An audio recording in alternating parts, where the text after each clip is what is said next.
These webinar series are being presented by LCC International University, the North American university based in Klaipėda, Lithuania. And today the webinar will be all about 2021 and beyond and the top technology trends. So in a minute or so, I will give the stage to our speaker, to Dr. Jeff Teo. But let me just briefly share about our Cyber Technology Center, which was launched by LCC International University this spring. And now we will be getting into a habit, into the tradition of running these educational webinars once or maybe even more often every month. LCC Cyber Technology Center will be providing free, also as well as paid trainings, various webinars, high quality market driven trainings that will help our clients to close their skill gaps.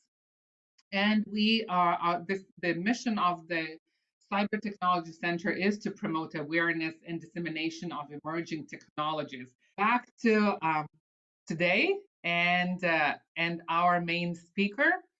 So let me introduce to you our center director, Dr. Jeff Teo. So Jeff, please, the floor is yours, and we're very much looking forward to what you will be sharing with us today. Thank you for taking the time to be part of this webinar. My name is Jeff Teo. I am Professor of Cybersecurity and Director of the Cyber Technology Center. Welcome. The goal of the Cyber Technology Center are as follows: to promote digital education and fluency, provide marketable technology skill sets to close the employment gap. We accomplish this by partnering with world-class companies such as Cybin, based out of Israel, a leading cybersecurity education company. Through the center, we have lined up a series of monthly webinars, and so stay tuned for future announcements. We know your time is valuable. Therefore, we want to provide information to help you make good decisions. We as humans make thousands of decisions daily, whether consciously or unconsciously.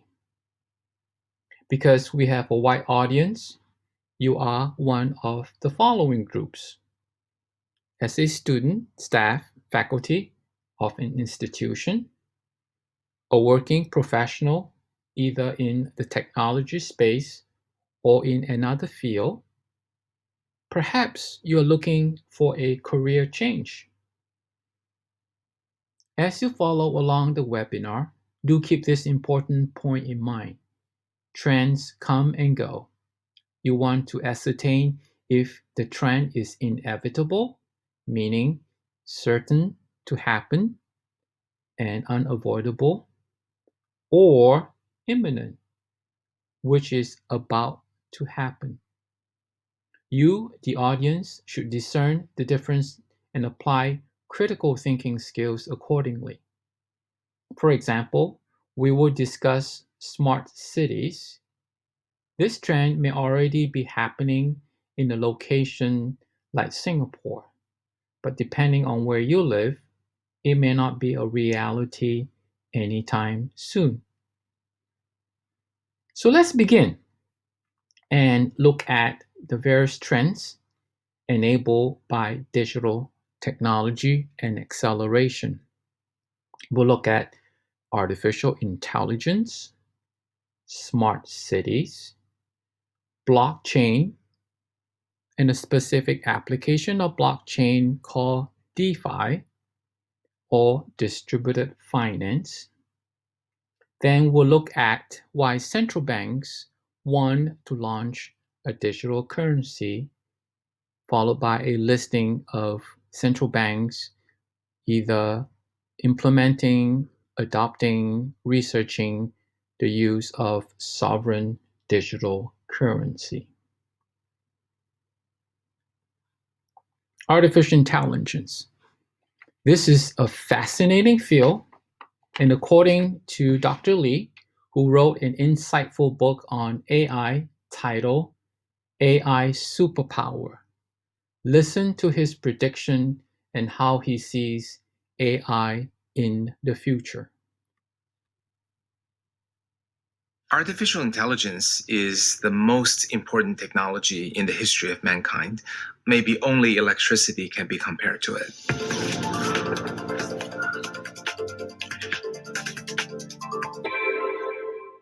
Electricity took a long time to build up because you needed the electrical grid, you need to invent all the appliances, and even today our cars are not fully electrified 100 years later. But AI is just software.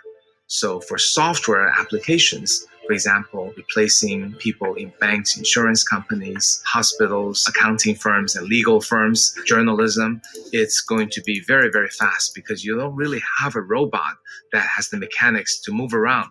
You just have software and data, and it learns to do things. AI can, within a single domain, do a better job than humans in classification, prediction, and decision making. Many of the human jobs that fall into this category will be replaced by artificial intelligence.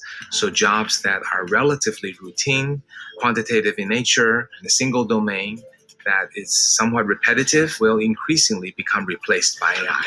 In some cases, the entire industry may be transformed, and it's done with no human involvement.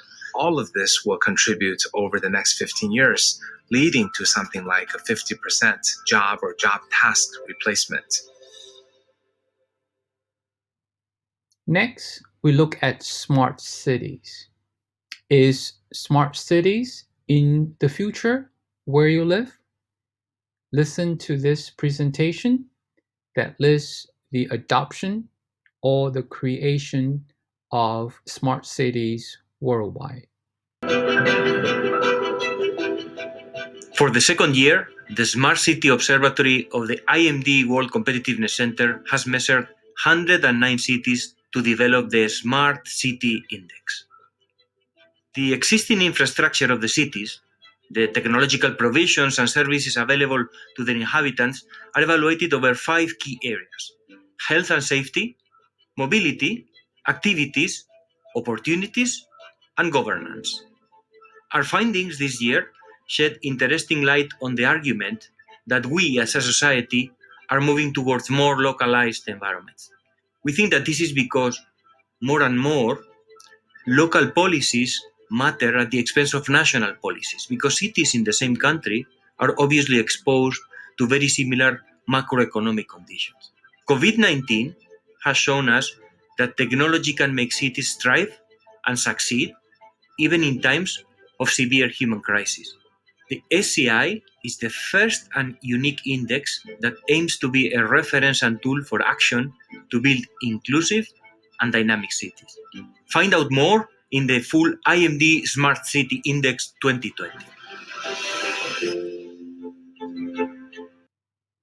So, next, we move on to an exciting trend. For some of us, this can be a familiar concept or a familiar technology, but for some, it may not be. So, for the benefit of those who have not, here is a short video explaining what blockchain is. When you buy coffee that's labeled fair trade, what makes you so certain of its origin? To be sure, really sure, about any of those questions, you'd need a system where records could be stored, facts could be verified by anyone, and security is guaranteed. That way, no one could cheat the system by editing records, because everyone using the system would be watching. Systems like this are on the horizon, and the software that powers them is called a blockchain. Blockchains store information across a network of personal computers, making them not just decentralized, but distributed.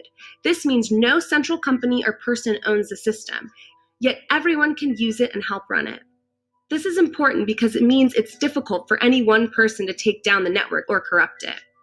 The people who run the system use their computer to hold bundles of records submitted by others, known as blocks, in a chronological chain.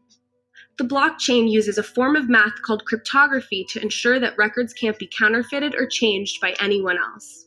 You've probably heard of the blockchain's first killer app, a form of digital cash called Bitcoin that you can send to anyone, even a complete stranger. Bitcoin is different from credit cards, PayPal, or other ways to send money because there isn't a bank or financial middleman involved.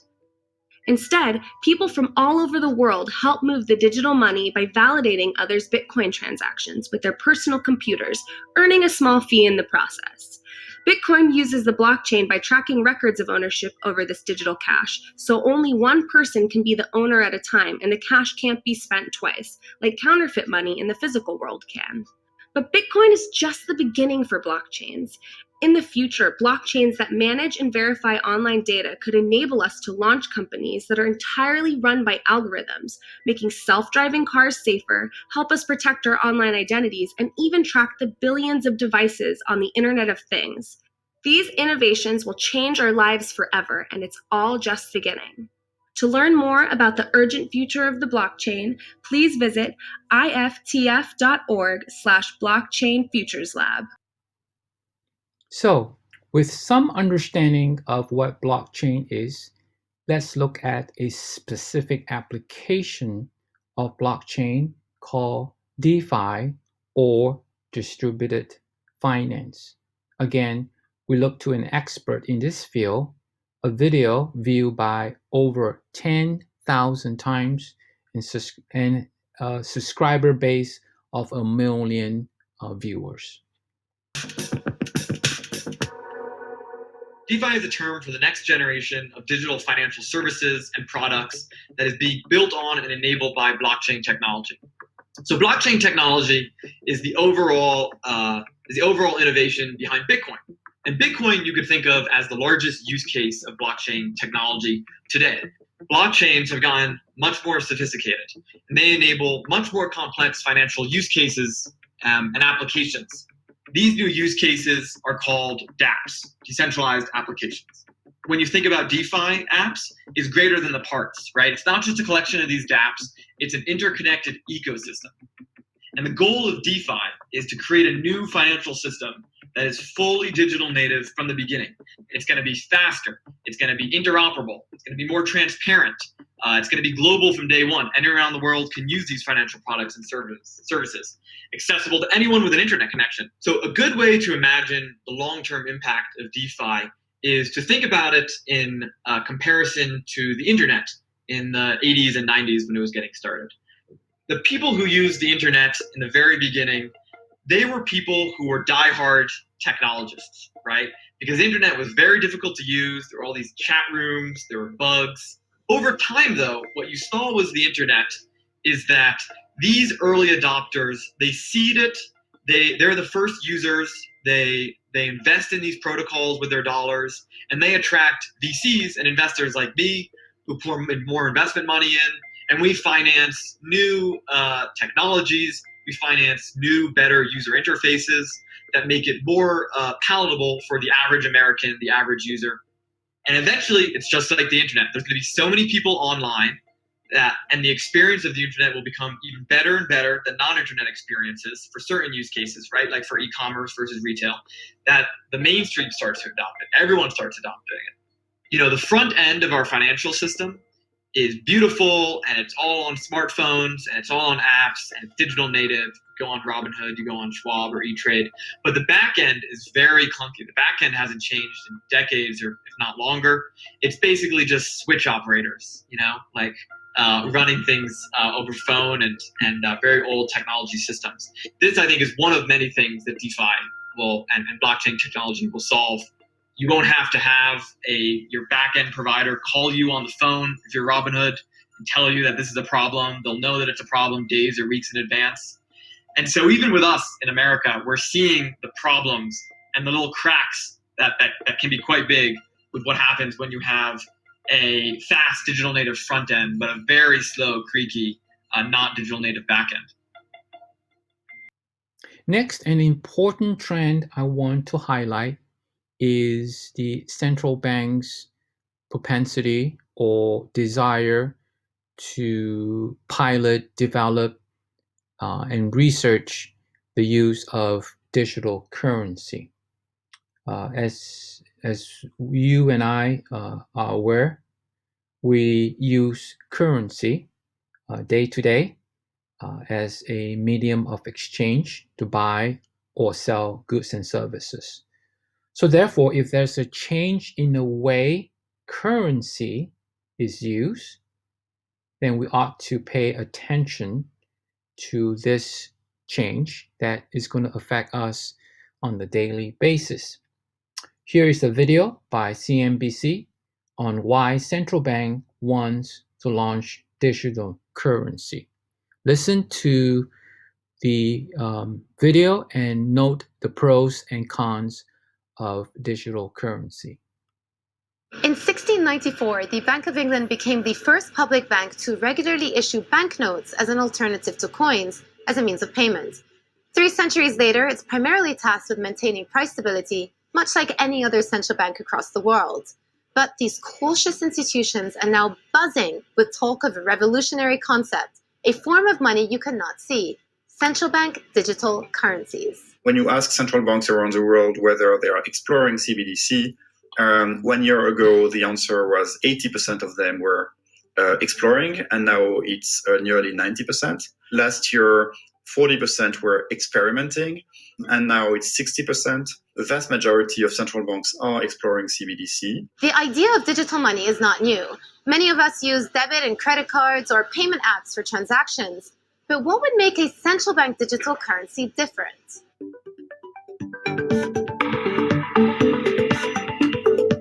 One of the big financial developments over the last few years has been the rise in popularity of cryptocurrencies, with one in particular, Bitcoin, standing out.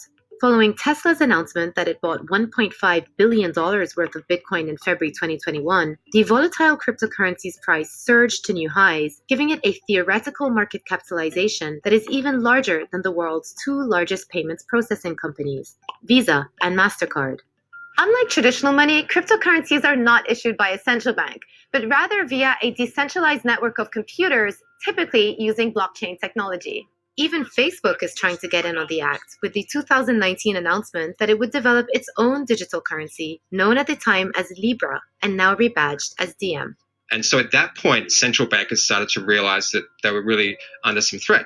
And the question became, if we can't beat them, do we join them? Investors in Bitcoin believe that because there is a theoretical cap on the number of Bitcoins that can ever be mined, the cryptocurrency will become increasingly valuable at a time when central banks have been printing more money than ever before to arrest the economic fallout from the pandemic. That's why people sometimes call Bitcoin digital gold. Many central banks are worried that the widespread adoption of these independent cryptocurrencies could weaken their control over the financial system.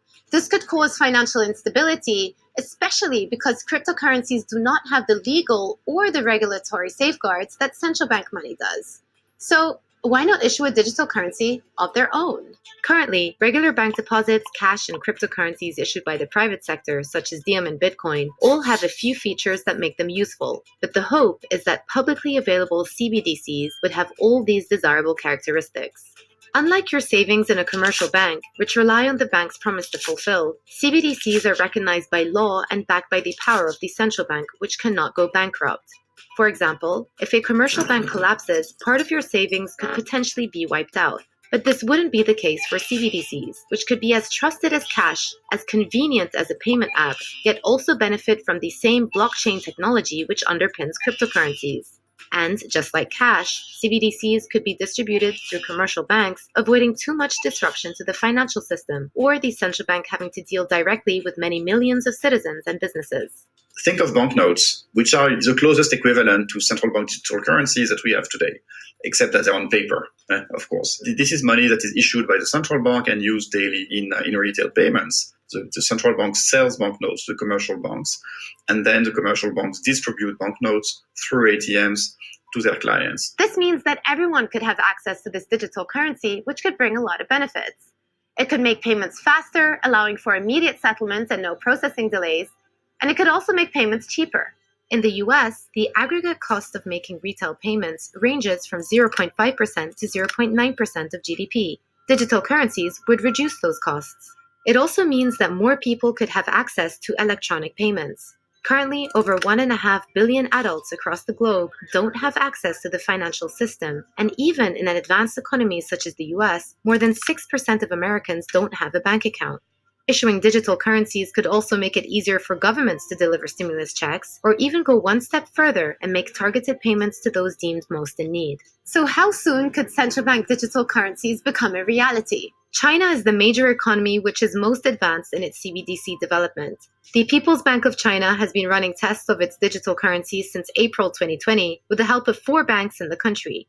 Tens of thousands of consumers have already been involved with the pilot, spending 2 billion yuan in over 4 million transactions. For China, it could also be a means of reasserting control over a financial system challenged by the rapid growth of fintech companies. AntPay and WeChat, I mean, these are the dominant payment technologies in China, and they are in the hands of Alibaba and Tencent. And if Beijing can wrest that back, then I think they will. And the way that they've set up the e-yuan is that it will still be effectively very integrated with the commercial banks, but it is effectively a direct challenge to the payment technologies. They are trying to ultimately displace them. The e-yuan is going to have its own digital wallet. Right. At the commercial bank, Yeah. And over time, people will probably just find it more convenient to use that, and thereby displacing AntPay, for example. There may also be a geopolitical consideration for China, providing a mechanism to shift away from using the US dollar. There's no doubt that Beijing views the US dollar as a strategic advantage that the US has. The problem is that most of the trade, the real world trade, is denominated and invoiced in US dollars, right? And China sees this, and it's very hard for them to sort of push renminbi into the global financial system, the global trading system, but they're trying. But if they had a digital currency, that would be potentially a really fascinating angle. So you can see, if it's got a technological advantage, that perhaps this is a way for people to think about the renminbi in a different way, and perhaps, ultimately start to chip away at the hegemonic status of the dollar. But it's not just China. The European Central Bank has plans for a digital euro, although it may be a few years before it is available. We are going to have to address all the issues of anti-money laundering, financing of terrorism, privacy of users and all the information, the appropriate technology that will carry that digital currency. And this is, a project that will probably take us 2, 3, 4 years before it is launched. This has got people wondering whether issuing a central bank digital currency could interfere with the effectiveness of monetary policy. Central banks have addressed CBDC so far is really as part of a payment discussion. That's a discussion for monetary policy committees, for the ECB Governing Council, whether they want to use CBDC or not. But it's too early to have that discussion. But theoretically, if the central bank wanted, they could also pass on negative rates to the holders of central bank digital currencies. Think of CBDC as being the future of banknotes. Banknotes do not bear interest. And so if you follow that line of reasoning, then CBDC should not bear interest. And if you want CBDC to bear interest, then you're creating something different. A lot depends on how much people would use CBDCs, and no central bank wants them to completely replace traditional cash, but rather to complement it. One risk associated with CBDCs is that in an extreme situation, such as after a financial crash, you could see people withdrawing their deposits from commercial banks and opting to store their money in digital currencies backed by the central bank.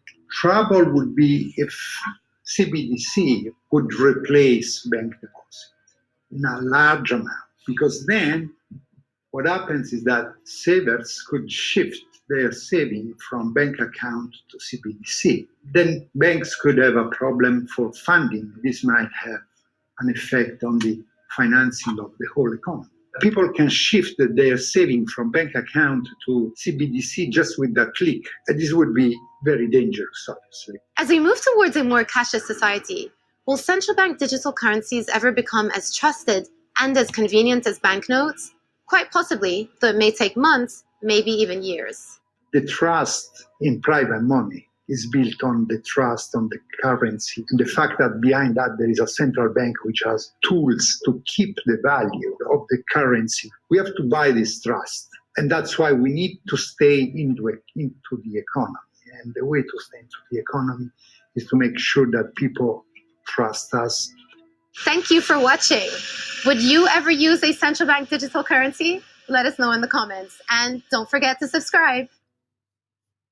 So this is a great map. You can hover over the different countries. So let's look at what Canada is doing. So it's developing according to this source.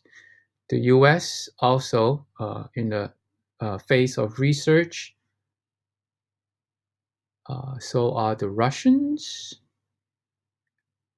So it looks like several countries. Oh, you have one here, Saudi Arabia, piloting digital currency, and as well as China mentioned in the video. So again, great resource. It tracks the progress map. It talks about what research is in terms of digital currency, whether they're researching, developing, and piloting the use of sovereign digital currencies. Now we will focus on a trend which is affecting all of us locally and globally, which is the shift because of the pandemic to remote work or distance work. Interestingly, as a result of remote work, some of the side effects, and because of the lockdown, it has affected our health. It has affected our relationships. Certainly, socially, we are distance, and so that affects the our minds and how we interact in a community. But interestingly, it has also affected cybersecurity. And as a result of the movement towards a lot of remote work, organizations have experienced a dramatic increase of cybersecurity incident as a result of remote work. So 41% of the organization have experienced an increase.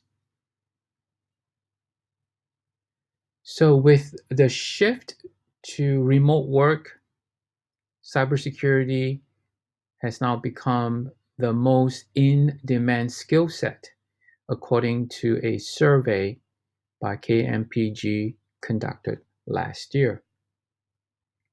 Backing up this trend here is a resource by an organization that curates the jobs opening in cybersecurity.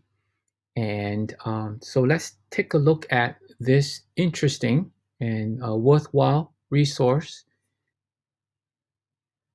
So collectively, at the national level on the US side, there are almost 500,000 cybersecurity job openings, 464,000 in the US alone, and about 1 million of its workforce are employed in the cybersecurity field. You can drill down to different states. So I'm from California. I'm from North Carolina. And so I can click on, and you will notice that in the state of North Carolina, there are 17,660 cybersecurity job openings, and about 33,000 of them are employed currently in the cybersecurity space. Another resource I like to highlight are the types of jobs that one could aspire to be or work towards. And this website does a good job listing the different job titles that industry is looking for. And lastly, the companies that are hiring are looking at certifications of applicants, whether they are a entry level CompTIA Security Plus, all the way down to more advanced certification like CISSP, CISA, which is a system auditor or a certified security manager. A worthwhile trend that is happening in cybersecurity is the integration or the marriage of two technology. Artificial intelligence, as we discussed earlier by Dr. Lee, about how this technology potentially can change, can influence the way we conduct business. And this video by IBM gives some insights into how artificial intelligence can be infused, can be used to promote cybersecurity, to promote better cybersecurity. So let's take a look. So where do I think AI will be in 5 to 10 years? While the possibilities are endless, I believe the most consequential will be secure application development.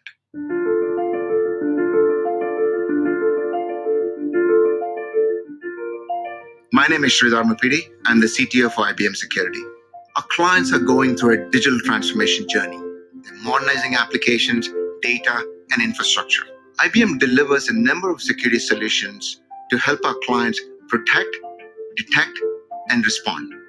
But the reality is that security professionals that use our offerings are inundated with too many things to do, too much of data, very little time, and too few skills. AI can have a huge impact on cybersecurity solutions and the professionals. Since the inception of AI, we've learned that to make the right AI system, we need the right data. We need to train the AI model on the right data, test it for bias, as well as to ensure that it is robust.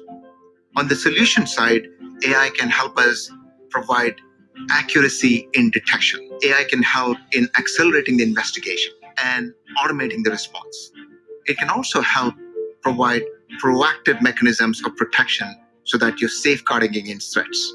We made a massive investment on AI in IBM, and 100% of our products use AI. My favorite solution is how we use AI to do a continuous verification of a user based on behavioral biometrics. This helps us evaluate the risk of a specific user for a specific session. So based on that, we're able to subject the user to the right amount of friction. If the risk is low, we don't need to subject the user for multiple passwords. On the other hand, if the risk is high, you may want to prompt the user for a password or even a second factor authentication. We're very fortunate to have a large number of our clients using our solutions across a number of different industry verticals. A few that come to my mind are Wimbledon, Sogeti, as well as RGS Nordic.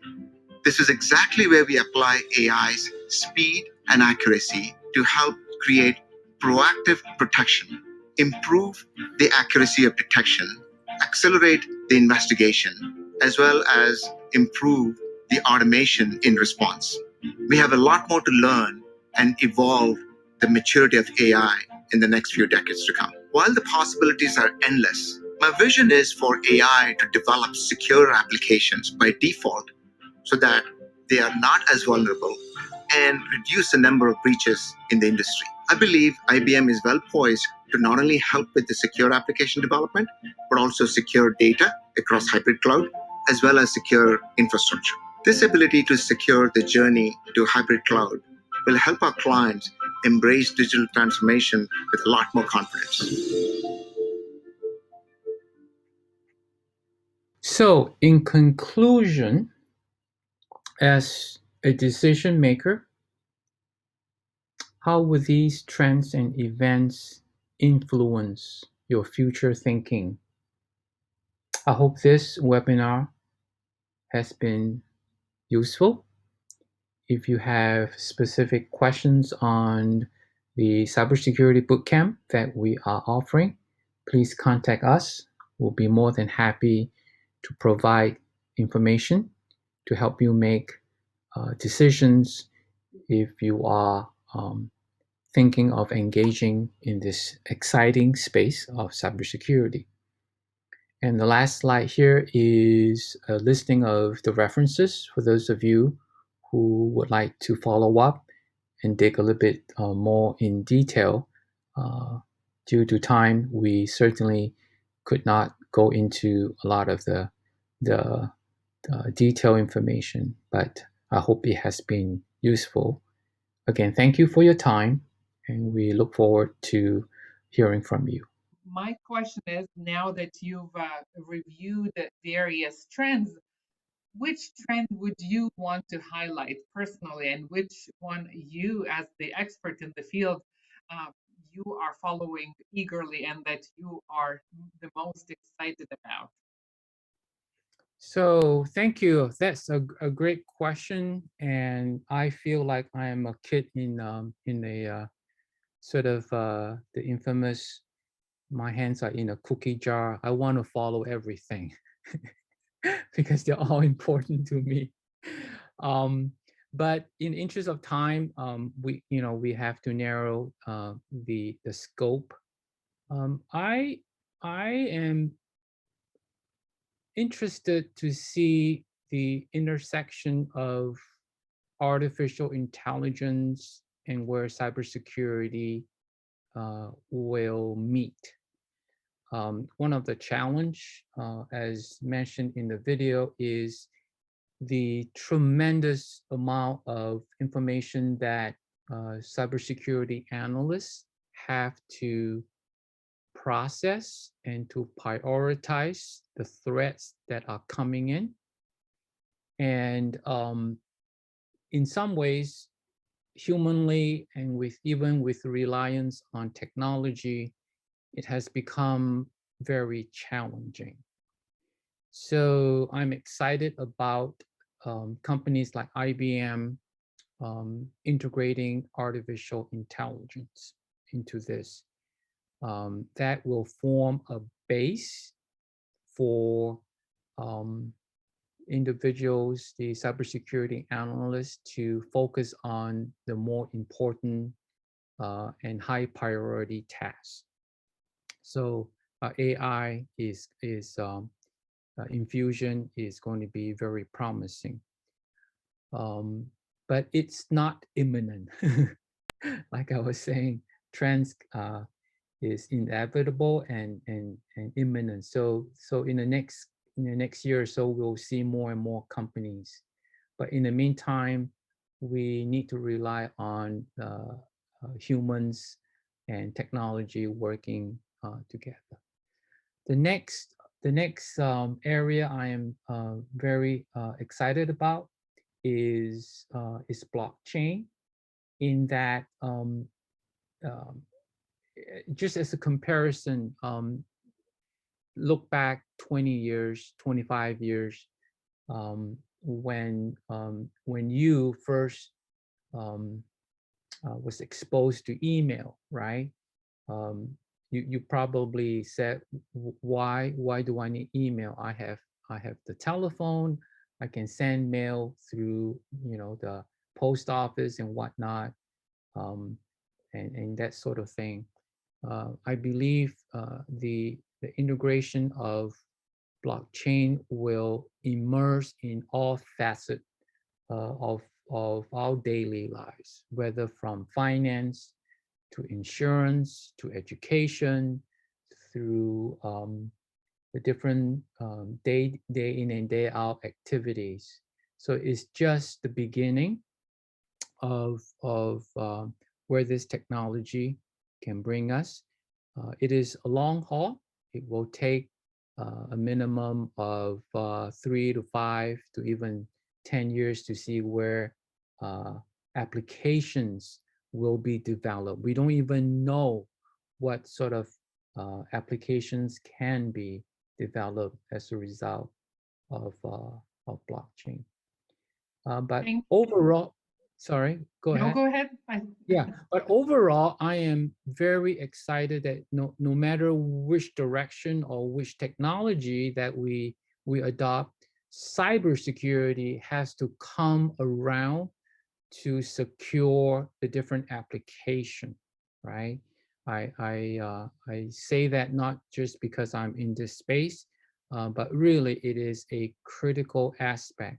One can develop all these different applications, but if it is not secure, then I think we understand where the negative outcomes will be.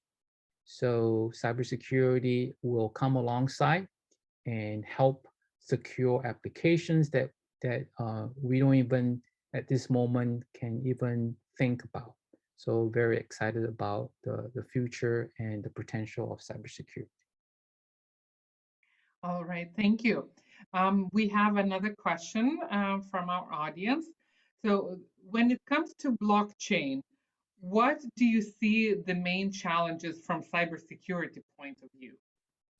Great question. So just a little bit about cybersecurity. There are three aspects of cybersecurity, what we call tenets, that have to be available, have to be present. So we call this the CIA, which is confidentiality, integrity, and availability. So these are the three legs of the stool that support good cybersecurity. If one of those is absent or is not available, then everything falls apart. So the three areas are confidentiality, integrity, and availability.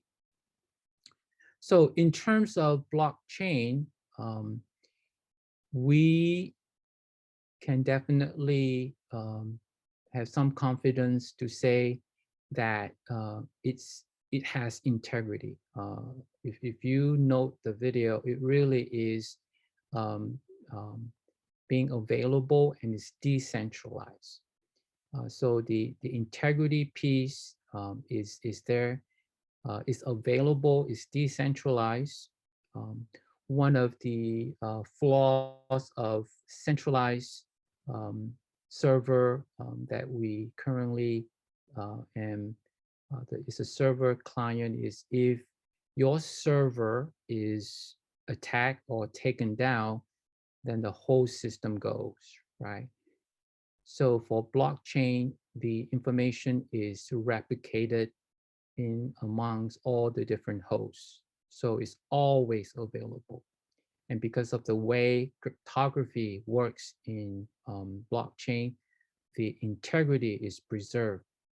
The only issue that still needs to be addressed to ensure that blockchain is secure is the idea of confidentiality. So some of you may know that for blockchain, your information is actually not confidential. In fact, whatever information is put on the blockchain or the ledger is basically a glorified database. That information resides forever, right? It is it's almost impossible to change the information when it is recorded on the blockchain. So that by itself removes the confidentiality of cybersecurity.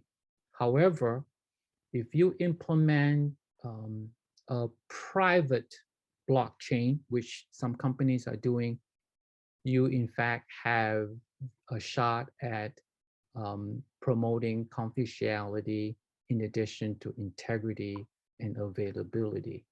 So the promise is there that in fact blockchain can be secured within the context of cybersecurity.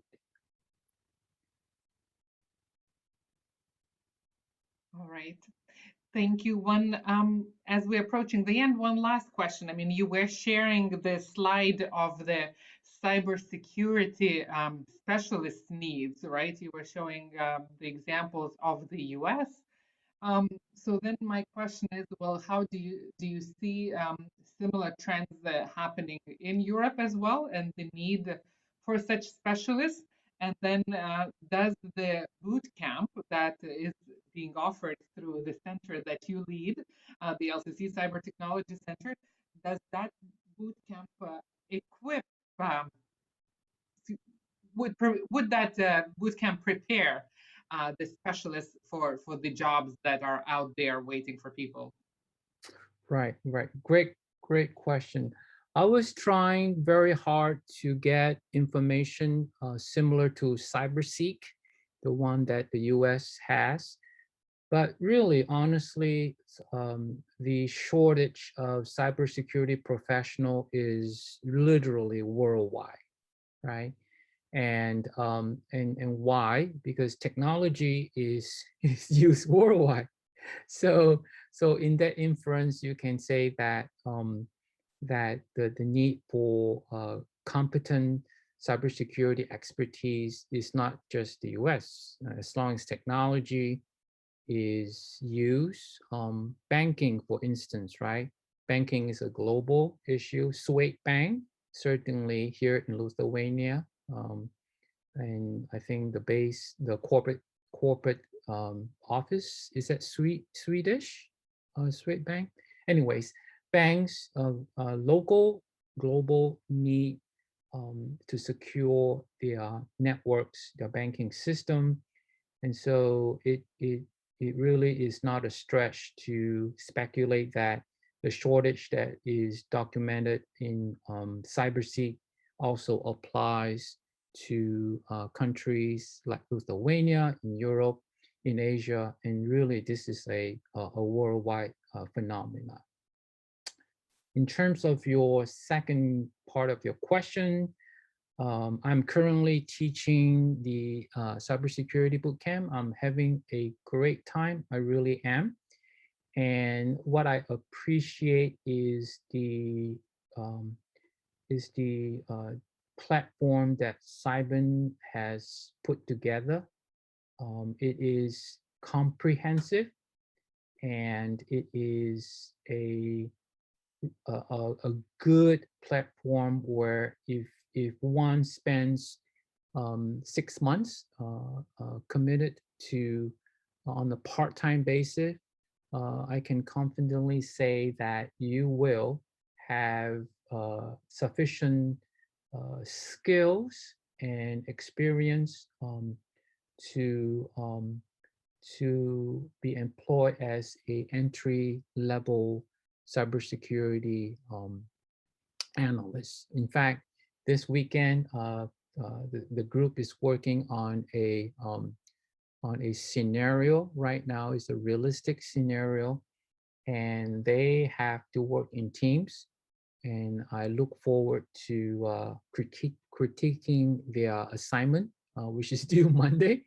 I have invited the students to be part of this seminar, so they know exactly what I'm talking about. But yes, it really is a good and versatile platform to use and teach cybersecurity. So today, truly a huge thanks to our Cyber Technology Center Director and LCC and the Cybersecurity Bootcamp Facilitator, Dr. Jeff Teo. Thank you, Jeff, for your work in preparation for this webinar.